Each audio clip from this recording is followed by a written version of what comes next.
Shubman গিলকে ODI international cricket থেকে সরিয়ে দেবে, কারণ শ্রেয়াস আয়ার টি-20-র ক্যাপ্টেন হচ্ছে। দুটো হোয়াইট বল ফরম্যাটে একটা প্লেয়ারকেই আগে নিয়ে যাবে। শুভমান গিল আইপিএলে কোয়ালিফাই 2-এ সেঞ্চুরি মেরে টিমকে ম্যাচ জিতিয়েছিল। তখন শুধু ফাইনালের মধ্যে একদিনই গ্যাপ ছিল।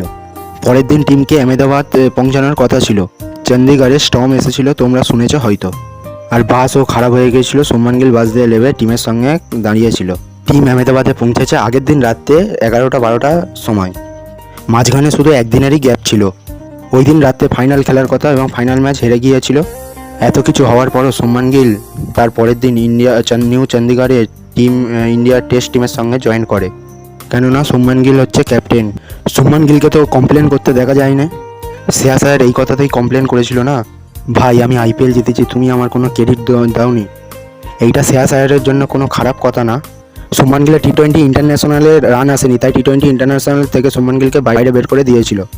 শুভমান গিল আইপিএলে গিয়ে 700-র বেশি রান করেছিল এবং নিজেকে প্রুভ করেছিল। শ্রেয়াস আয়ার 3 বছর টি-20 না খেলার পরেও যদি টি-20-র ক্যাপ্টেন হতে পারে, তাহলে শুভমান গিলের বাপসি কেন হতে পারে না?